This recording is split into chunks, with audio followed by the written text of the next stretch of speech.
I guess I didn't swag enough. Stupid fruity pebble chain. We bag enough. I guess I didn't swag enough. Stupid fruity pebble chain. We bag enough. Poppin' tan model BC couldn't brag enough. Poppin' tan model BC couldn't brag enough. Poppin' tan model BC couldn't brag enough. Poppin' tan model BC couldn't brag enough. I guess I didn't swag enough. Stupid fruity pebble chain. And welcome once again to another episode of the Horizon Roundtable. I am Bob McDonald, and joining me is my co-host Jim Zero. Hey Bob, I can't believe we spent so much time thinking about Horizon League basketball, and already 1 week of the season is done with. That's just blows my mind. But I'm really excited to talk about it, and I can't wait to get this episode in the books. Yeah. And Jim, you can find on Twitter at Jim Zero. You can find us on the web at horizonroundtable.com. You can find links to all of our social media accounts and sites where podcasts are available at horizonroundtable.com/subscribe. But become a patron. Patreon.com/Horizon Roundtable. You get early access to the power rankings, which, by the way, we're recording this on Sunday, and before this, we started recording this. The first week of men's power rankings just posted. So you'll get that before anybody else, and you get exclusive access to some additional items. So you definitely want to sign up for it's $1 a month. You should do that. And of course, you can donate at horizonroundtable.com/donate. As all of you know, our current donation drive is until November 20th, and all the donations from until November 20th will be going to food banks that are located in cities where our teams are located. So donate. horizonroundtable.com/donate. So yes, as you alluded to, it was a busy week because we finally started basketball. Starting with Monday, which is like everybody except for Robert Morris played. Robert Morris was saving the best for later, as it turned out, for the week of Horizon League basketball. They were, and we might as well, because as we know, road wins in non-conference are pretty hard to come by, especially given the caliber of opponents that most of the Horizon League schools do face. But two teams were successful in getting some road wins, and you mentioned Robert Morris being one of them, and Youngstown State was the other one.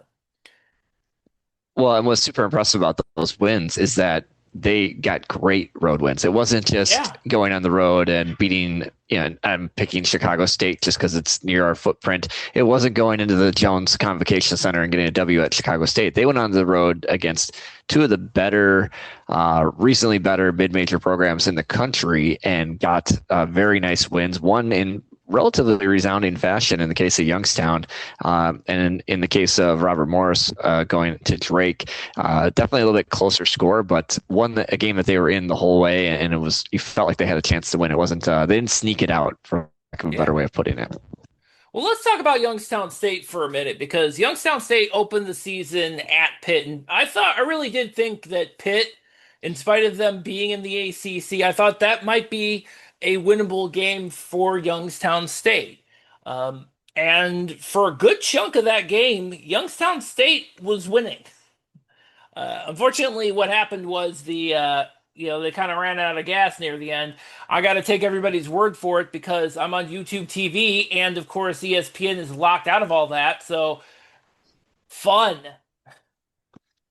It's interesting that I'm a YouTube TV guy as well, and I ended up buying a Disney plus Hulu ESPN bundle because I'm that much of a sicko for Horizon League basketball. I said, ESPN be damned, I'm not going to miss any of this action. And but that game in particular, I did not see because I personally was in Lawrence, Kansas on Monday, so I did not watch any Horizon League basketball. I happened to see.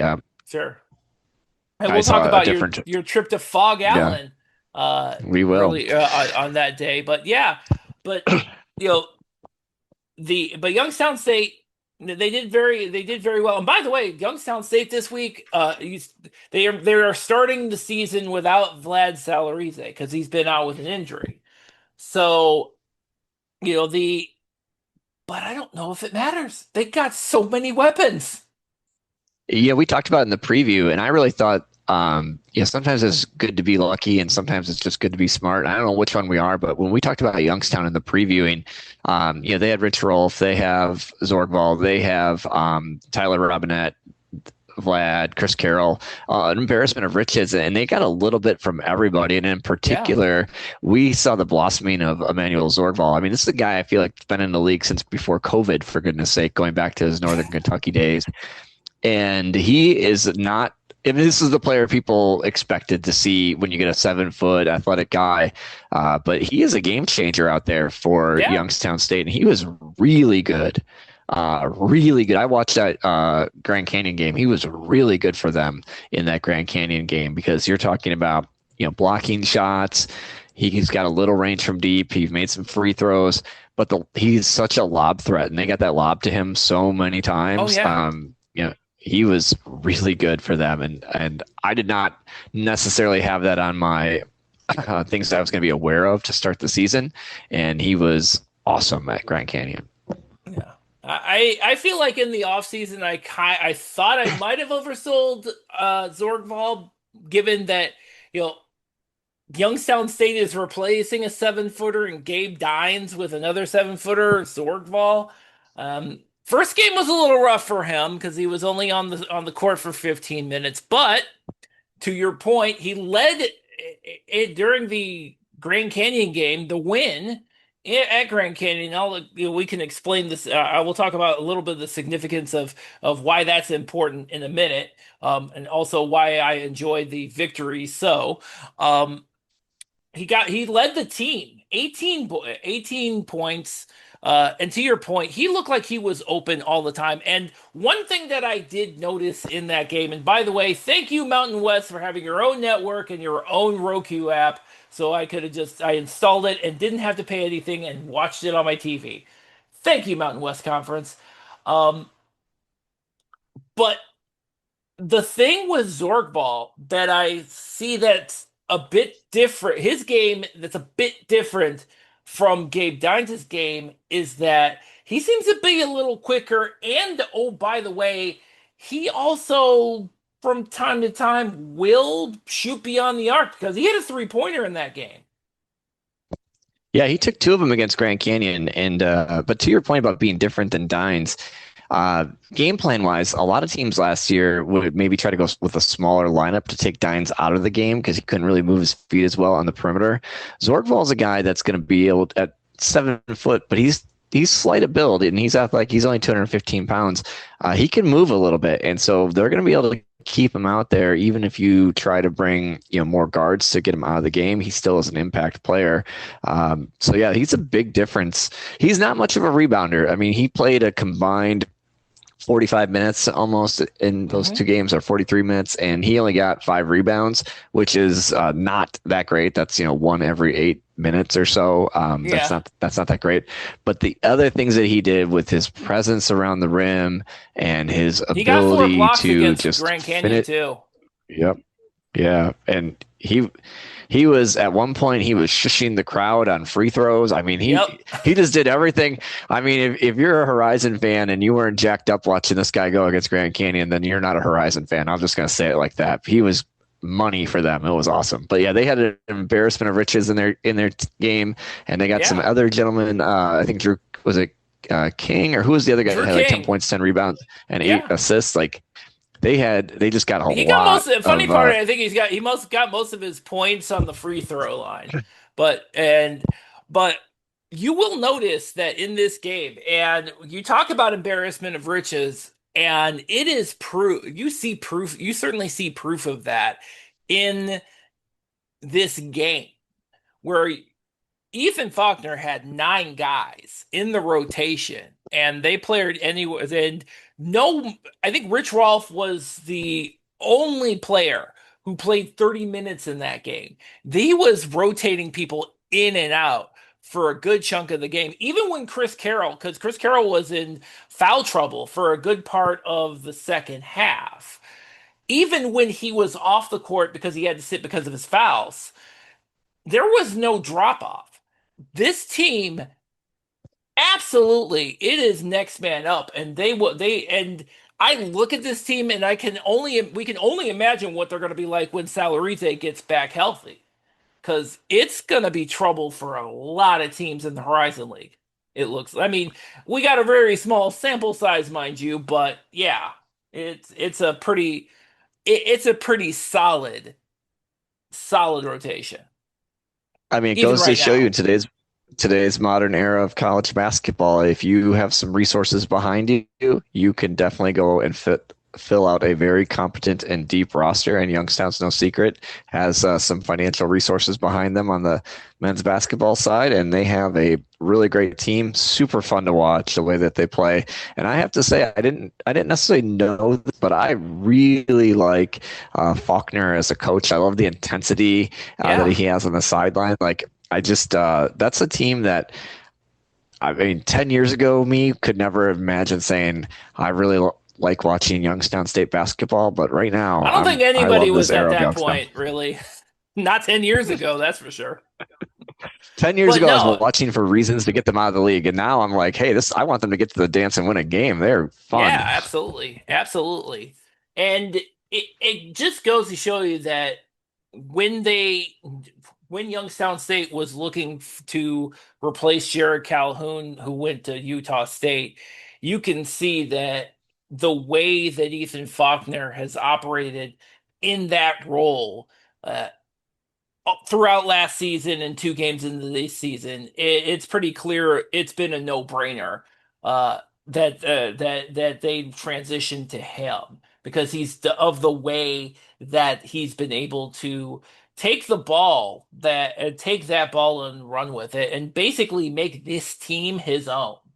And he has certainly did that, and he's definitely taken that approach of getting a couple keep holding over a couple of court key pieces and building around those key pieces, because you had Chris Carroll, you have Jason Nelson who played 22 minutes, and Jason Nelson had some pretty clutch three throws at the end of the game.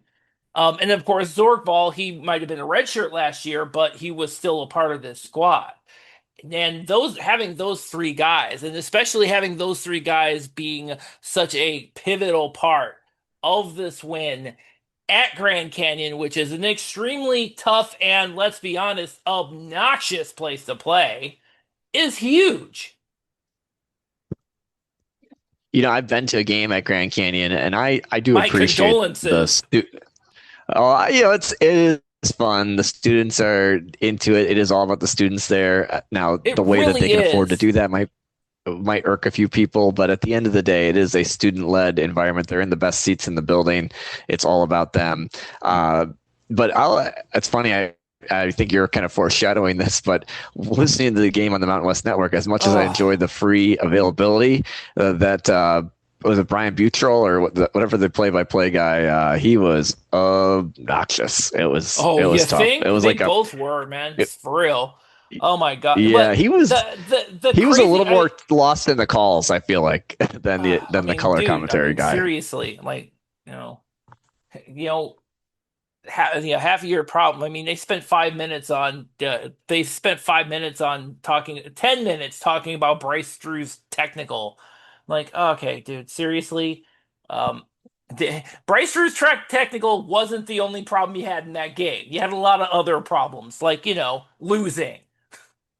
My Hey, favorite part the of that Bryce whole thing was the halftime, because they have one of those video clips and during halftime, and they had an interview with Bryce Drew, and they were talking about how Grand Canyon is poised to be one of the best teams in the history of the Mountain West. I'm sure I'm exaggerating what that is, but it was a weird hyperbole thing, that they were talking about how highly exalted this Grand Canyon program is, and it only made them losing all the sweeter, all the sweeter. well, Bob, they were definitely working a Seinfeldism. It's not a lie if you believe it, and they're going with Yeah. the mindset that they're they're the greatest thing since sliced bread. They've got a good thing going. They're well positioned going forward with the way that they can afford players. But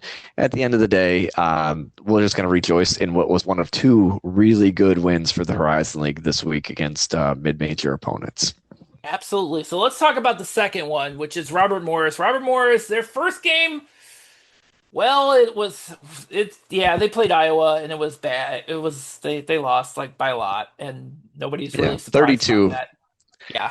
I think the surprising part there has nothing to do with Robert Morris and more to do with how good Iowa looked. They were just a well-oiled machine and super fun if you're watching Hey, Big Ben Ten McCollum basketball. does not mess about, that's for sure. Yeah, and Sturts is amazing. And if you think about the team that they had was essentially was Drake with a few extra pieces added to it. Like Drake was they were really good very, last year too. So yeah, absolutely, that makes yep, perfect sense. yep, they were really Ask good, really Missouri how fun to that watch. works. Too soon?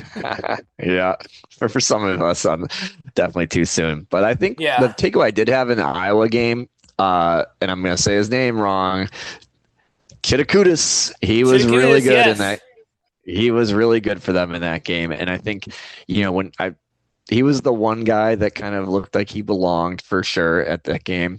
I'm not sure where Cam Wilds was. I expected him to have a great year. He didn't play in that game, and he only played a little bit against Drake, so I'm not sure what the Yeah. story is there. But Chidakudis had 14 points. He had 9 rebounds. He had a steal, a block. Was 7 of 11 shooting.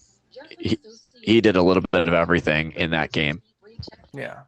I think one of the things that I also take away from it, not just that game, but the win against Drake is that you saw that again, early sample size. It's a small sample size early in the season, but Chitakudis is definitely living up to is as advertised. Um, so he is definitely that guy, but also too you're also seeing Ryan Prather it looks like he's seamlessly transitioned into his role as the lone veteran. And it also helps too. Deshaun Good's in the mix too. I mean, he wasn't on the team last year, but he's obviously a Horizon League guy, so he's pretty well enmeshed himself into the rotation as well. And you saw that specifically against Drake, and that you had double doubles from both Chitakudis and Deshaun Good. Not to mention the fact Fraser had 12 points, but he also had 8 rebounds too. And that's a And 7 big assists. deal for them. Oh yeah, that too. I mean, Prather was all over the place. As we Yeah, as we he played did the whole game. Exactly. And that's kind of the thing we expected uh from the lone holder from the championship season of last year. And one of the things that I think one of the big question marks that Robert Morris had kind of going up into the season is kind of who's going to be controlling the front court, because obviously you had Fulgaris and Dickerson leave. Not just them, but Ishmael Platt was also gone, and you were looking for those guys you were looking for somebody to transition into to take their place in the front court, being able to control the glass. And especially in the Drake game, that's exactly what Robert Morris did. And they out rebounded Drake 46-36. And one of the other things too that I found to be pretty impressive is the fact that even because Tazir Smith, he had a pretty good game, but he ended up fouling out, and eventually so did Albert Vargas. But um, you also saw a guy like Darius Livingston step up when Tazir Smith fouled out. You saw him step up in a big way and keep the momentum going for Robert Morris. So that's definitely so you definitely see that. I think to your point, I think with Cam Wilds kind of easing his way in back into the rotation, because obviously, as you mentioned, he didn't play against Iowa, and he played 23 minutes, but he was pretty much hampered with foul trouble for most of the time.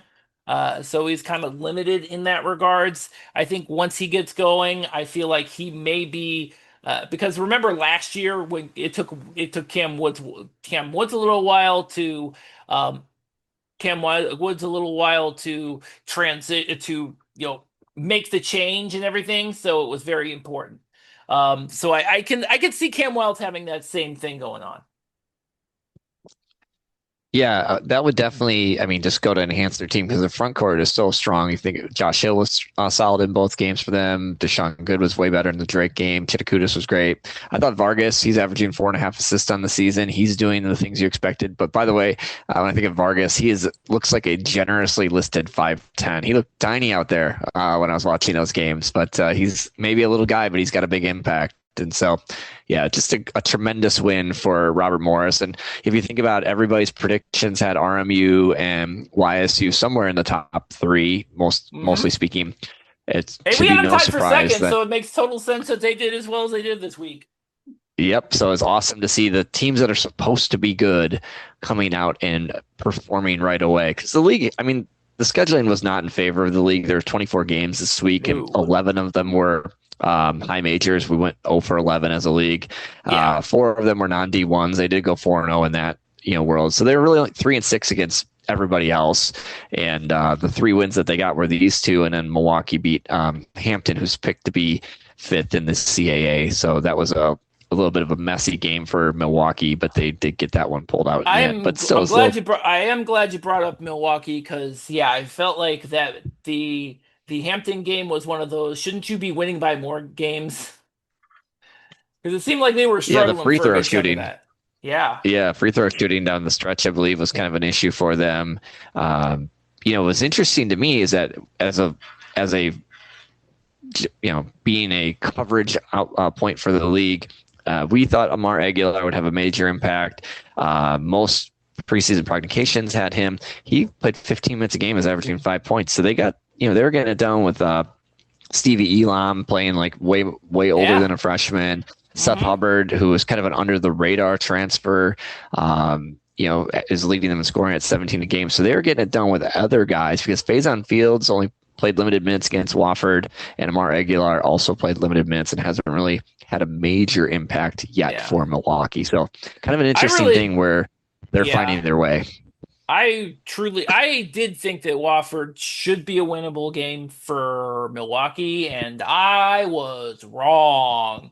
Because Wofford had as you may know, Wofford had their own they kind of had their own turmoil about in September when they got rid of their coach, and now they brought in a new guy, and there was like a big old thing. It was a big old thing where that nobody was really sure if all the kids from Wofford were going to stay, and I guess they did, and I guess they're not as dysfunctional as I thought they were because they won by 10, and they were pretty much in front the entire time.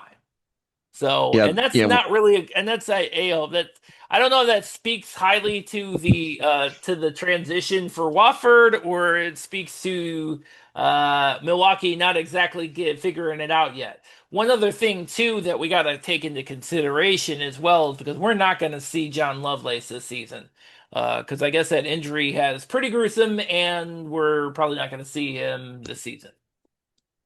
Yeah, that's a huge disappointment for Horizon League fans and for Milwaukee, and obviously for John. For John, he to get to this point in college basketball, you have so much work and so much poured into this. I couldn't even imagine losing a season to a major injury, and obviously we're just hoping for the best for him, so we'll get to see him next year, hopefully. But yeah, that's really tough news, and it definitely seemed like it was on the gruesome side because it's Coach Lundy kind of indicated that the guys were shook up about it a little bit. It wasn't just like a I don't know what it was, but it seemed like it was something that would, once you see it, you can't unsee it kind of thing. And I'm just hoping for the best for John because he's a hell of a good player and somebody that as he's entering the back half of his Horizon League career, you would be expecting to take the really big step forward for that team. So that stinks that he's going to be out.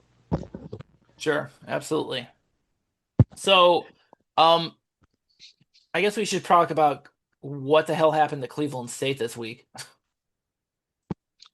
Yeah, Cleveland State is really an interesting situation because the transitive property doesn't necessarily apply in sports, but they went to Loyola and had a sneaky Yeah, close game, lost on a buzzer beater.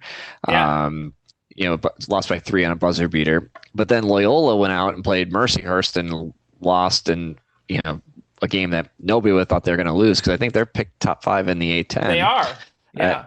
and then Cleveland State back set up with a squeaker against Capital. So Oh yeah, my it's God. really I not do not right, understand. right now. It's not looking good.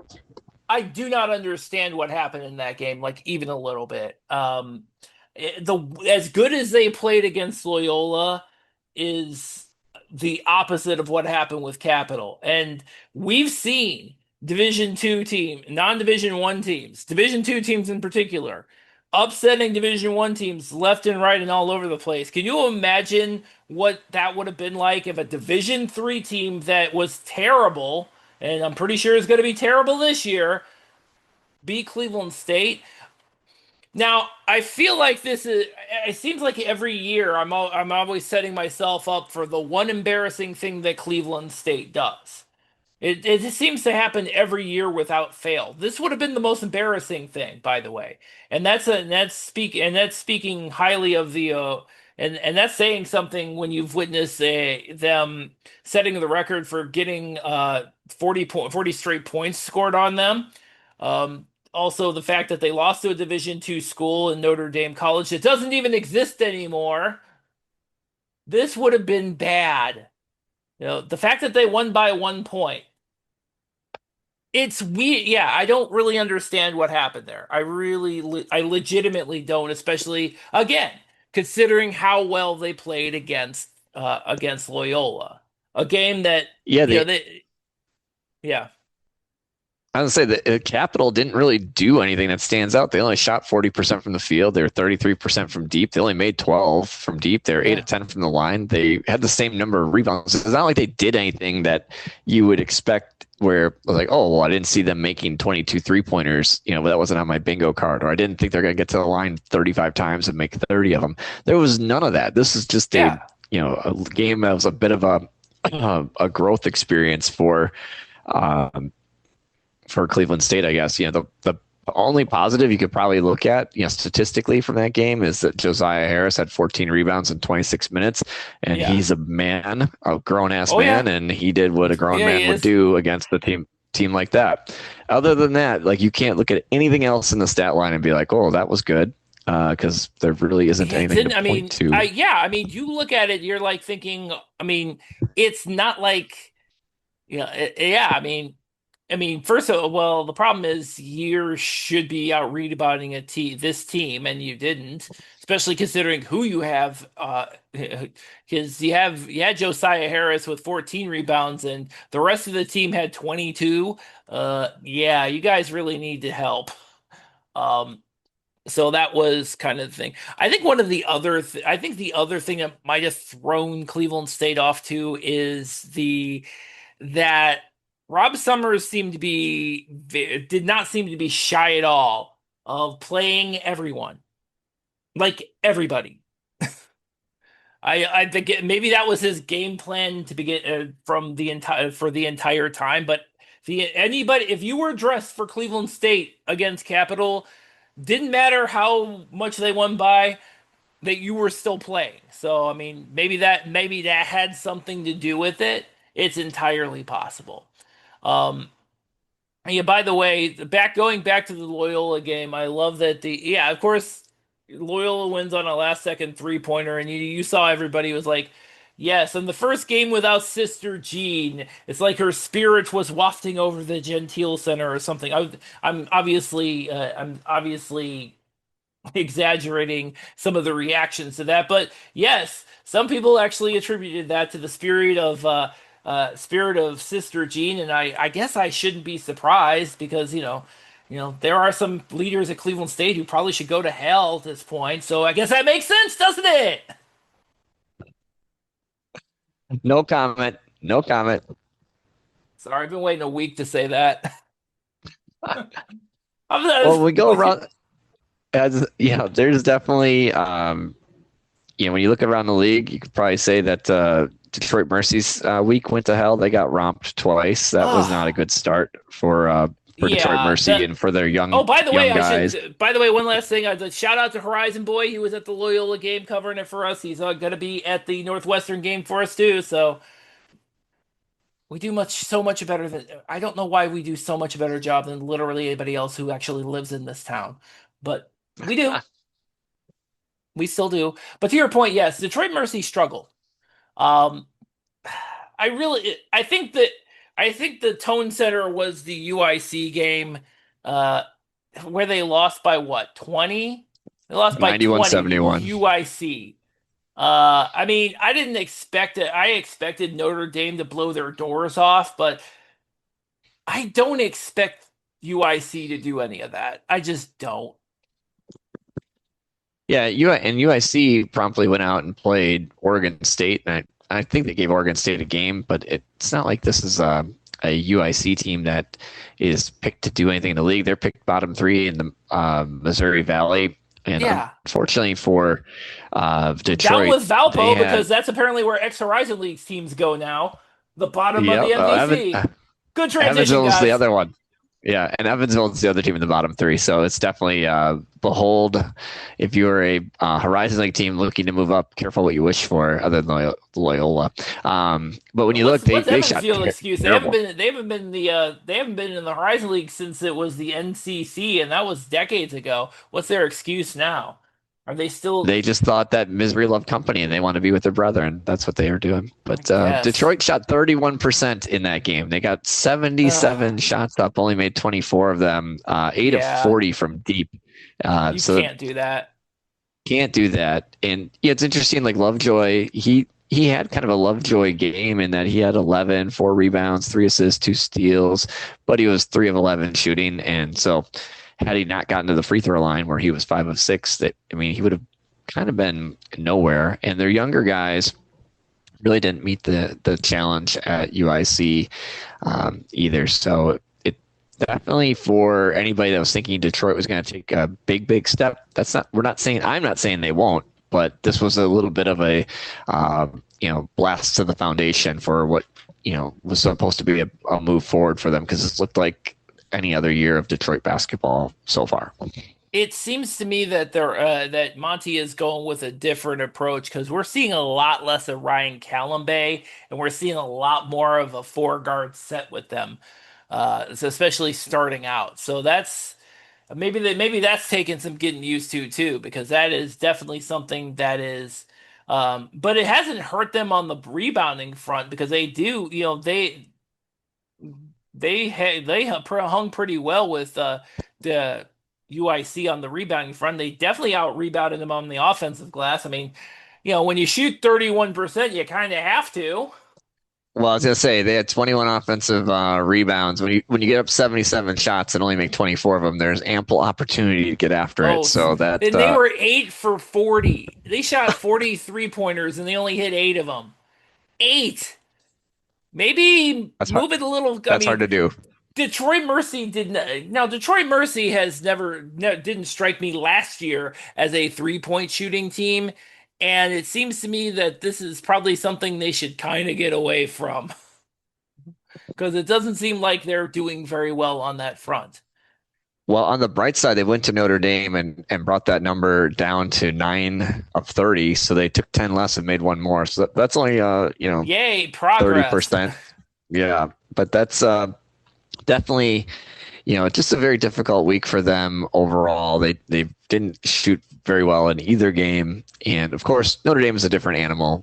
It's hard to judge anything based on how the Horizon. Quite frankly, you look around the league. Lost by 30 to Iowa and lost by 30 to 32 to Notre Dame and lost by 40 to Kansas, and there's just a number of butt kickings at the hands of high majors, and so I just 32 to Butler. Northern Kentucky got blasted by Tennessee. So I don't put any stock in any of those. But if you're looking at consistently, they played 2 games and couldn't shoot. So that's not good. No. since you brought up Northern Kentucky, because I want to bring up Northern Kentucky, and I definitely want to bring up Purdue, Fort Wayne, and Wright State, because all three of those teams, just like Cleveland State, played non-D1 teams. But unlike Cleveland State, all three of those teams destroyed their D1 non-D1 competition, including Purdue, Fort Wayne most recently, 137 points, which is a school record, by the way. Um, we were joking offline that they were playing Dominican, and Dominican was their mascot is the Stars, and it looks like more like a black hole to me. You know what I mean? It was, yeah. I mean, it seemed like every other possession for Dominican was like a turnover. Like, yeah. But yeah, no, They Purdue had Fort Wayne 27 did of them. exactly what you're supposed to do to a Division III squad, by the way. Yeah, you're supposed to win by 81.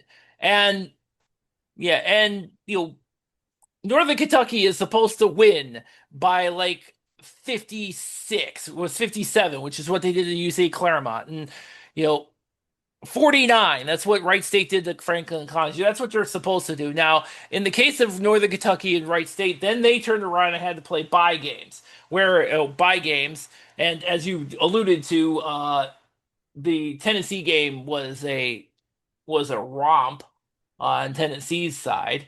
Uh, on the Wright State end, though, that one wasn't so much. They only lost to Cal by 10. Now, mind you, Cal is terrible, and Cal has been terrible for a while, but still, it's a 10. They only beat Wright State by 10 points.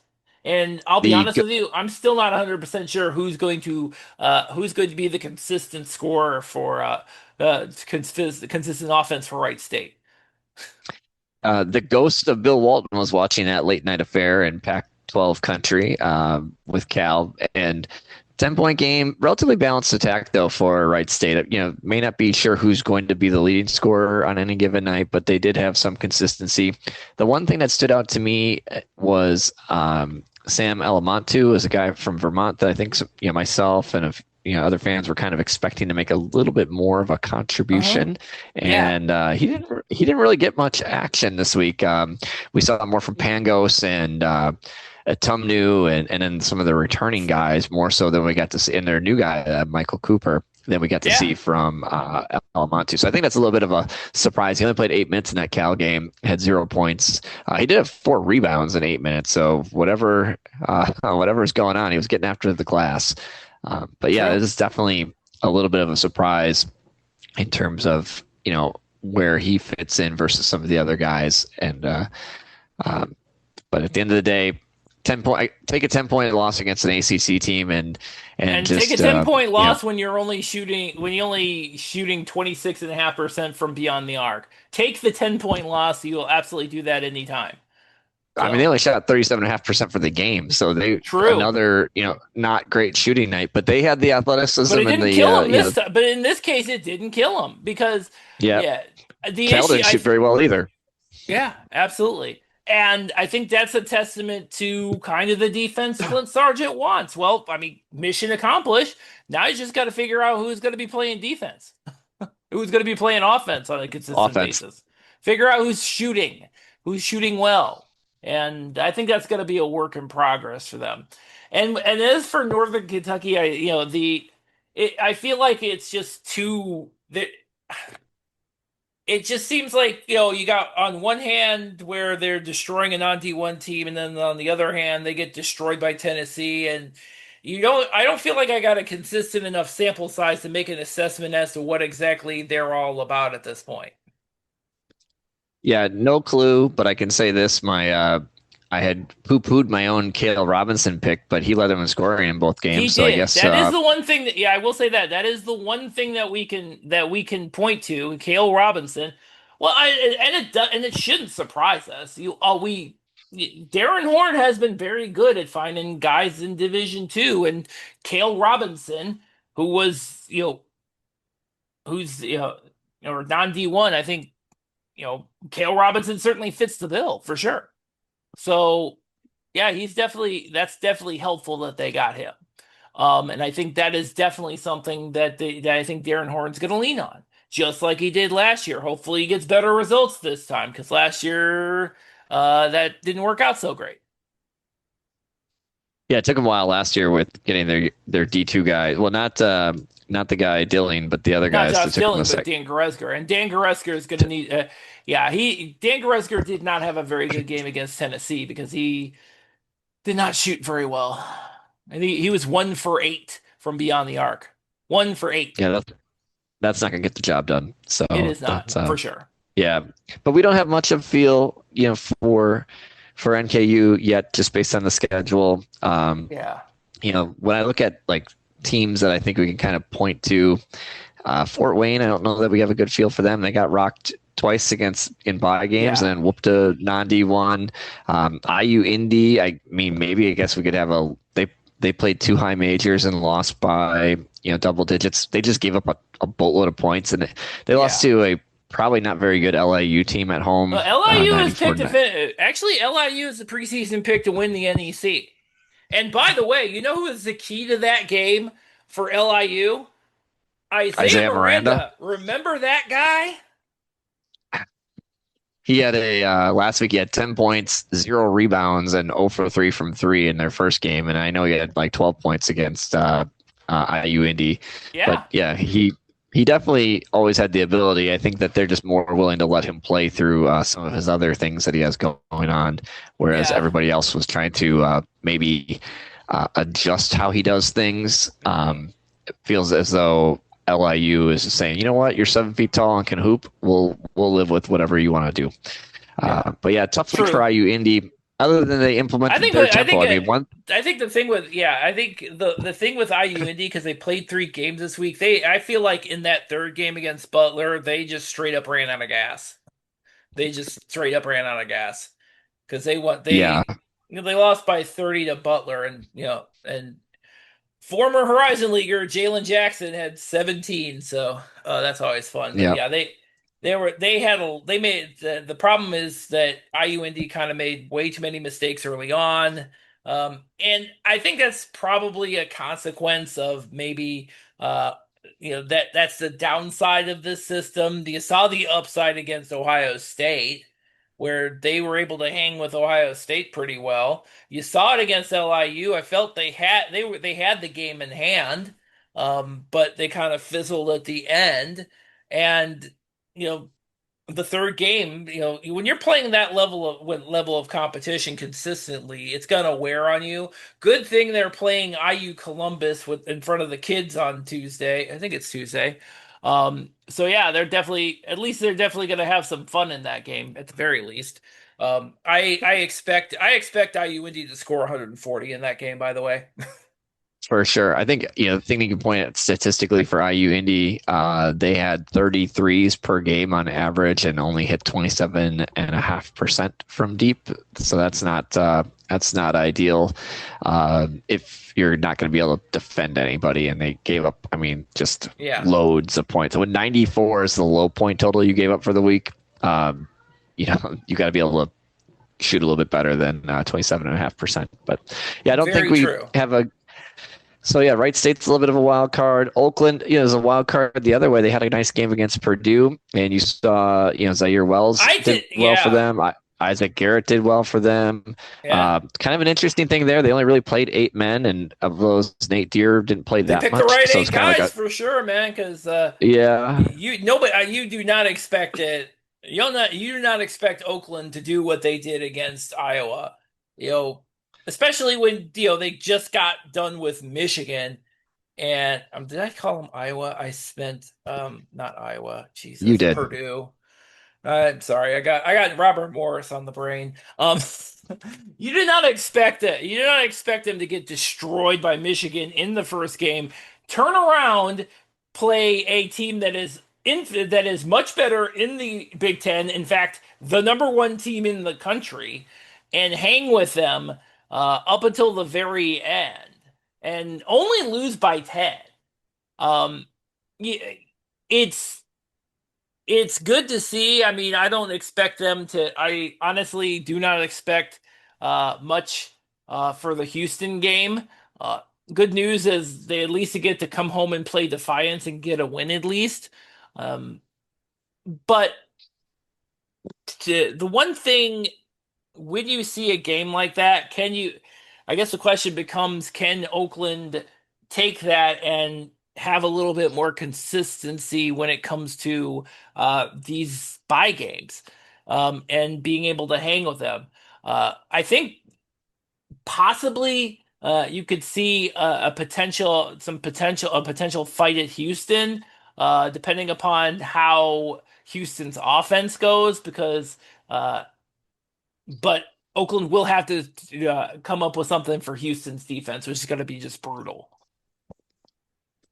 Yeah, the positive for them, they get a Brody Robinson homecoming game. I think he's from That they Houston, do. but yeah, he played well. He had 11 points both games. He had a couple assists, but I know Hoagie or whatever, he's out injured. Yeah. They only played Nate Deer for a minute against Purdue. So they basically went with 7 guys. So the one red flag for Oakland is, yes, it was great to see the score was tight. But the flip side of that is Greg Campy historically has had a tight rotation, and their team had worn down in the regular season. They're always good in the postseason tournament. Hopefully he's able to get closer to that 10-man rotation he was talking about in the preseason, interviews, because they have a good amount of talent, but you got to get that talent to February and March, and 7 dudes rolling against the teams that they're playing, that's not good for building up your strength and stamina, or at least No.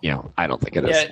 Now you mentioned Hogue being out, Warren Marshall is also out, so congratulations. There's guy 9 and 10 who had made the 10-man rotation, and they would have been fine. Theoretically, we get and because Campy mentioned that, I think Campy posted on the line that he really hopes those guys come back soon. And I'm sure Oakland fans do as well. All right. So we've reached the last team, Jim, and it's Green Bay. And when are they ever going to win a game?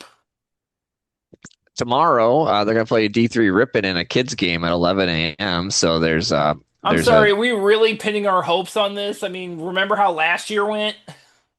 They're going to win. Good. So the takeaways I have from Green Bay, they have improved execution. If you were just objectively watching, you would see them move the ball around and be like, all right, that looks like a basketball team that's has a cohesive strategy and is able to get the ball moving. They just really struggled to shoot the ball. And even in the Buffalo game, they were kind of dead in the water till Caden Wilkins came in and went scorched earth on Buffalo and hit 6 or 7 3-pointers. And but they've been struggling to shoot the ball. They're getting wide open looks.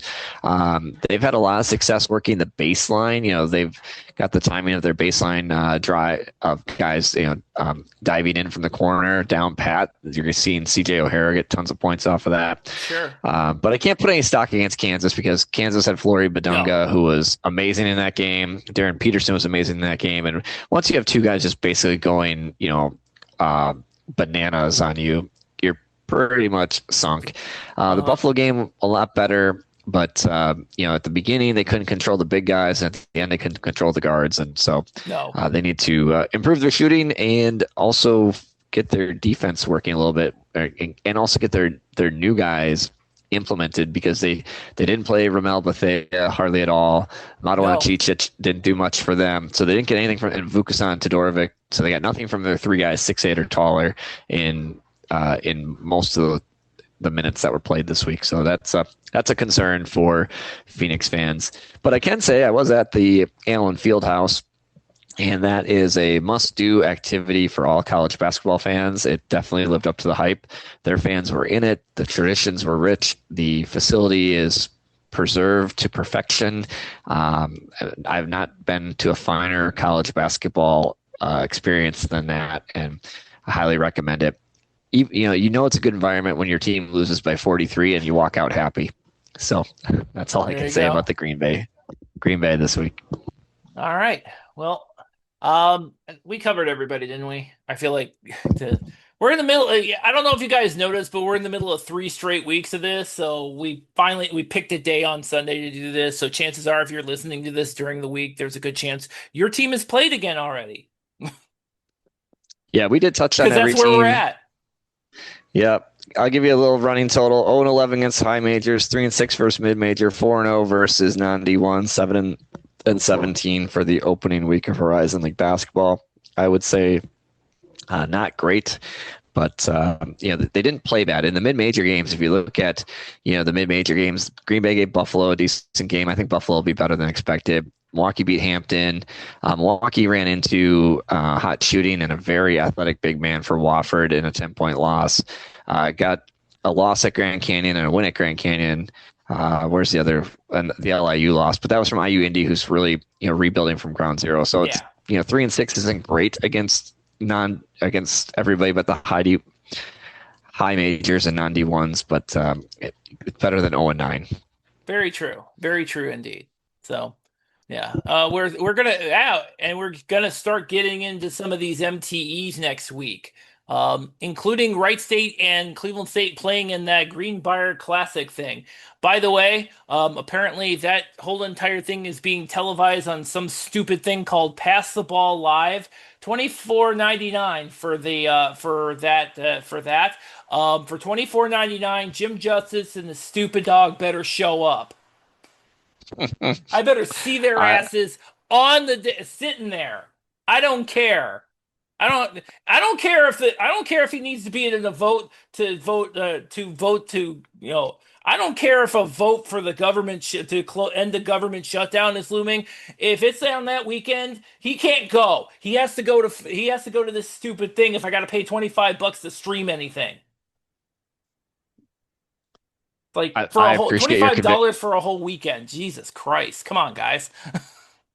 I appreciate your conviction on this topic. I'm going to refrain from commentary other than to say I won't be watching that game or any of those games. But tell me how it goes. Okay. I can certainly do that. But at the very least, at least some of these other teams you won't have to go to. Yeah. Some of these other teams play. Most of these other games are going to be. All of them are going to be on ESPN Plus, and I think the Cleveland State Northwestern will be on Big Ten Network. So good news for everybody. So we don't get screwed out. And Indiana is playing Milwaukee on FS1, so that'll be a good one. I mean, good to watch. I'm not sure a good game, but But needless to say. But yeah, everything. Hey, before we Yeah. Before we wrap out, one non-basketball shout out for the week. Yes. Congratulations to the women's soccer team for winning the Horizon League Conference Tournament Championship again. Milwaukee's women's soccer team for winning the Horizon League Championship again. They are the absolute gold standard in women's soccer in the Horizon League, and a very big and physical team. Very impressive to watch. I've seen them twice this year, and they're pretty amazing. So congrats to those ladies on another great season. But that's all I've got for this week, Bob. I do hope that next week I'll be able to say the same thing about the Cleveland State men. They play the semifinals on Wednesday, and they are the top seed. So hopefully we will see them. Hopefully we'll see Cleveland State doing the same thing as Milwaukee did on the men's side. So, all right, well that's gonna wrap it up for us. So until next week, HorizonRoundtable.com. It's where all of our podcast episodes, all of our articles are. You can pull us up wherever podcasts are available. You can pull us up on your Amazon or Google devices. So until next week, thank you all for listening.